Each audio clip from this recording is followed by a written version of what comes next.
बिस्मिल्लाहिर्रहमानिर्रहीम। Pak Harrison education system Nankana class first year के तलबा, अस्सलामु अलैकुम।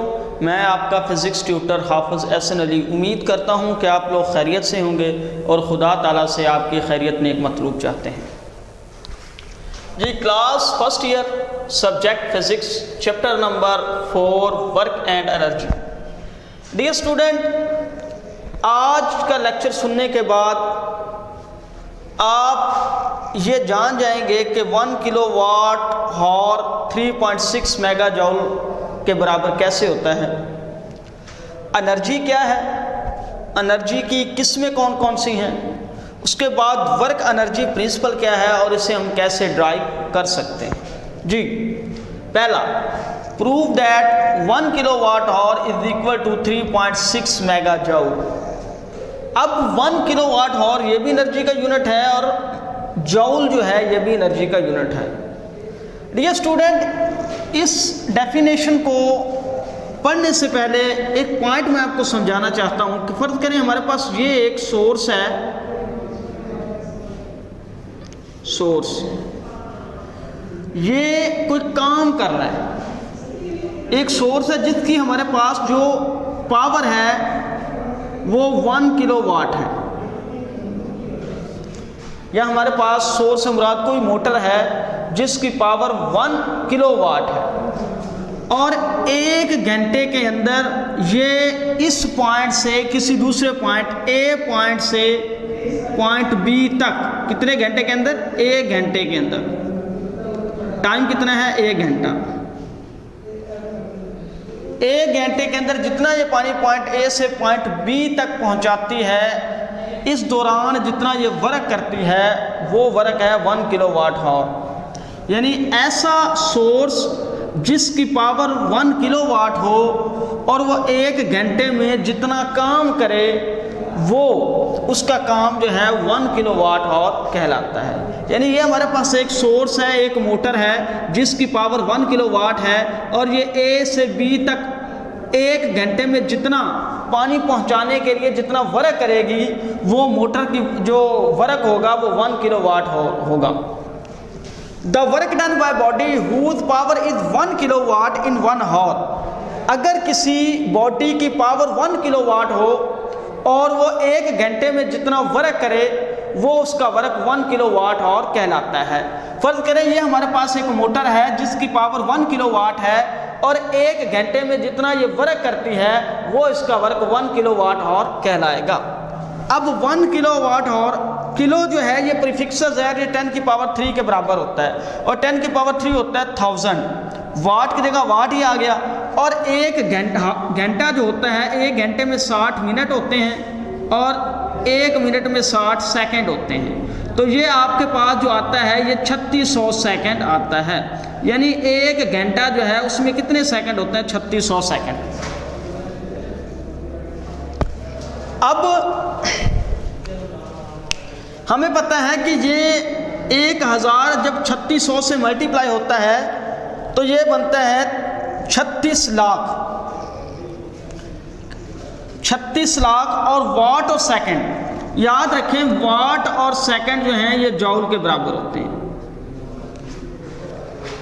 वाट और सेकंड को जब हम मल्टीप्लाई करते हैं तो वो किसके बराबर आ जाता है, जूल के बराबर आ जाता है। ये देखें ये वाट जब सेकंड से मल्टीप्लाई होगा तो क्या आ जाएगा, joule.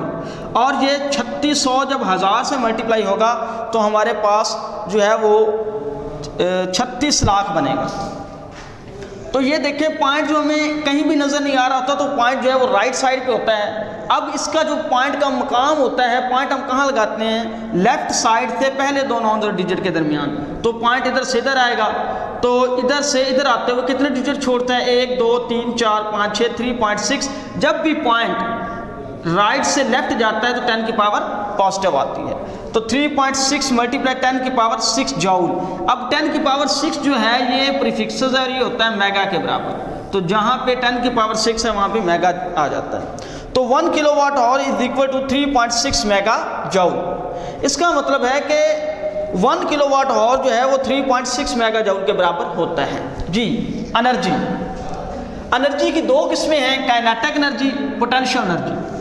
The capacity of body to do work which is called energy. किसी जिस्म की वर्क करने की सलाहियत जो है वो एनर्जी कहलाती है। अब काइनेटिक एनर्जी क्या है? The energy possessed by body due to its motion. अगर कोई बॉडी मूव कर रही हो तो उस सूरत में जो उसकी एनर्जी होती है वो काइनेटिक एनर्जी कहलाती है। जैसे कि कार जो है वो मूव कर रही होती है तो उस सूरत में जो उसकी एनर्जी होगी वो काइनेटिक एनर्जी कहलाएगी। इसका जो फार्मूला होता है वो होता है 1/2 mv²। m से मुराद उस बॉडी का मास और v से मुराद उस बॉडी की वेलोसिटी है जिस वेलोसिटी से वो मूव कर रहा है। Potential energy, the energy possessed by body due to its position.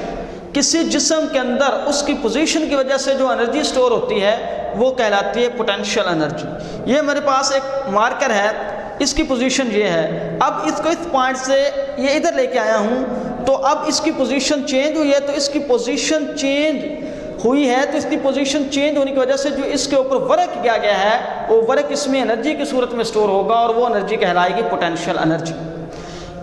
The energy possessed by body due to change its position. अगर किसी जिस्म की पोजीशन तब्दील होती है तो उस सूरत में जो उसके अंदर उसकी एनर्जी होगी वो पोटेंशियल एनर्जी कहलाएगी। अब पोटेंशियल एनर्जी जो होती है ये एक होता है ग्रेविटेशनल पोटेंशियल एनर्जी, एक होता है इलास्टिक पोटेंशियल एनर्जी। जो ग्रेविटेशनल पोटेंशियल एनर्जी होती है वो हमेशा उस पॉइंट की होती है जो ग्रेविटेशनल फील्ड के अंदर होता है। अब किसी भी ग्रेविटेशनल फील्ड के अंदर किसी भी पॉइंट पर उसकी ग्रेविटेशनल पोटेंशियल एनर्जी जो हम फाइंड आउट करते हैं वो किसी रेफरेंस पॉइंट से करते हैं। फर्ज करें मेरे पास एक पॉइंट ए है ये वाला, इस पॉइंट पर मैंने ग्रेविटेशनल पोटेंशियल एनर्जी मालूम करनी है।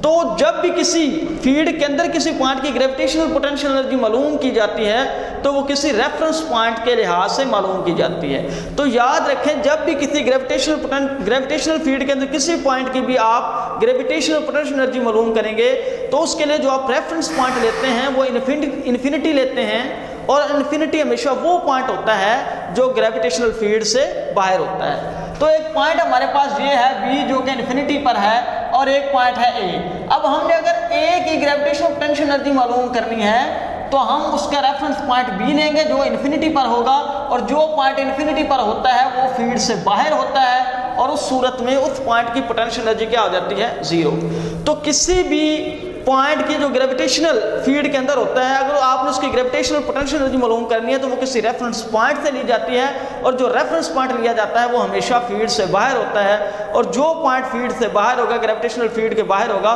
उसकी पोटेंशियल क्या होगी? पोटेंशियल एनर्जी क्या होगी? 0 होगी। इलास्टिक पोटेंशियल एनर्जी, जब हम किसी स्प्रिंग को कंप्रेस या स्ट्रेच करते हैं तो उस सूरत में उस पर जो किया गया वर्क होता है वो उसमें इलास्टिक पोटेंशियल एनर्जी की सूरत में स्टोर हो जाता है। जब हम किसी को कंप्रेस करते हैं या उसको स्ट्रेच करते हैं तो हम उस पर करते हैं वर्क, वो जो वर्क उसके अंदर स्टोर होता है वो इलास्टिक पोटेंशियल एनर्जी की सूरत में स्टोर होता है। अब इलास्टिक पोटेंशियल एनर्जी का जो फार्मूला होता है E.P.E elastic potential energy 1/2 kx²। अब x वो डिस्प्लेसमेंट है, जब हमने उस बॉडी के ऊपर फोर्स लगाई है तो फोर्स की वजह से जो बॉडी ने डिस्प्लेसमेंट कवर किया है वो है x, और k क्या है? ये स्प्रिंग है जिसके साथ बॉडी अटैच है।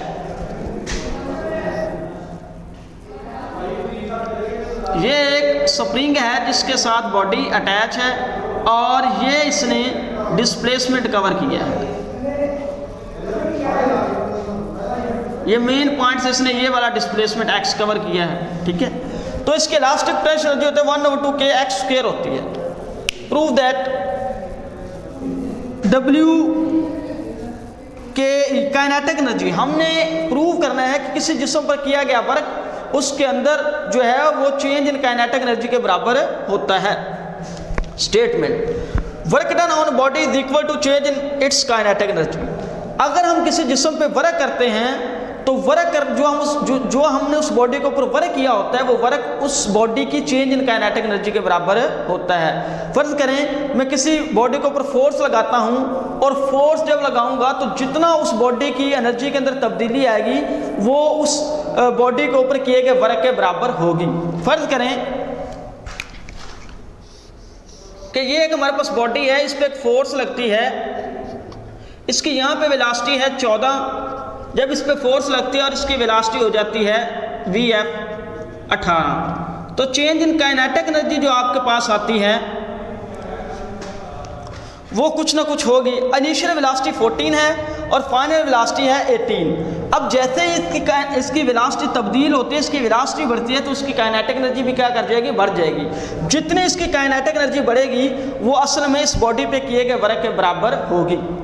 तो the work done on body is equal to change in its kinetic energy. किसी जिस्म पर किया गया वर्क उसकी काइनेटिक एनर्जी में तब्दीली के बराबर होता है। अब एक्सप्लेनेशन हम कैसे इसको एक्सप्लेन करते हैं। Suppose a force act on a body and body cover A displacement the direction of force. एक बॉडी है जिस पे एक फोर्स लग रही है F और वो बॉडी उस फोर्स की डायरेक्शन में डिस्प्लेसमेंट कवर करती है D। अब इस पॉइंट A पर इसकी वेलोसिटी होती है VI और इस पॉइंट B के ऊपर इसकी वेलोसिटी होती है VF। इसका मतलब है कि जब किसी बॉडी के ऊपर फोर्स लगती है और वो बॉडी फोर्स की डायरेक्शन में कोई डिस्प्लेसमेंट कवर करती है तो उसकी वेलोसिटी में क्या हो जाती है, तब्दीली हो जाती है। अब according to third equation of motion 2as is equal to VF का स्क्वायर माइनस VI का स्क्वायर। जब इसकी वेलोसिटी में तब्दीली होगी तो बॉडी के अंदर क्या पैदा हो जाता है, एक्सेलरेशन पैदा हो जाता है। तो अब 2as ये एक्सेलरेशन जो बॉडी के अंदर पैदा हुआ है चेंज इन वेलोसिटी की वजह से, ये s डिस्प्लेसमेंट है जो बॉडी ने फोर्स की डायरेक्शन में कवर किया है। और VF से मुराद इस बॉडी की final velocity at point B और VI से मुराद इस बॉडी की initial velocity at point A। तो 2AD VF का स्क्वायर माइनस VI का स्क्वायर, हमने डिस्प्लेसमेंट मालूम करना है। ये 2A इधर मल्टीप्लाई हो रहा है, इधर आगे हो जाएगा डिवाइड। अब हमने कहा था कि जो फोर्स इस बॉडी के ऊपर एक्ट करती है according to second law F is equal to MA। ये आपके पास इक्वेशन 1 है, ये आपके पास इक्वेशन है 2। आप इक्वेशन 1 को इक्वेशन 2 से मल्टीप्लाई करते हैं, लेफ्ट साइड को लेफ्ट साइड से, राइट साइड को राइट साइड से मल्टीप्लाई करते हैं। तो FD is equal to MA VF का स्क्वायर माइनस VI का स्क्वायर डिवाइडेड बाय 2A। यानी ये फोर्स जो है वो डिस्प्लेसन ये FD से मल्टीप्लाई हो जाएगा और MA जो है वो VF का स्क्वायर माइनस VI का स्क्वायर डिवाइडेड बाय 2A से मल्टीप्लाई हो जाएगा। ये A से A कट गया, ये 1/2 शुरू में आ गया। M जो है VF स्क्वायर से मल्टीप्लाई हुआ, M जो है वो VI स्क्वायर से मल्टीप्लाई हुआ।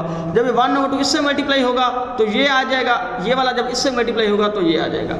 अब जहाँ पे फाइनल वेलोसिटी आती है तो उस सूरत में जो बॉडी की काइनेटिक एनर्जी होगी वो फाइनल होगी और जहाँ पे इनिशियल वेलोसिटी आती है उस पॉइंट पर जो बॉडी की वेलोसिटी होगी वो उस पॉइंट पर जो बॉडी की वेलोसिटी होगी वो इनिशियल वेलोसिटी होगी और उस पॉइंट पर जो बॉडी की काइनेटिक एनर्जी होगी वो इनिशियल काइनेटिक एनर्जी होगी।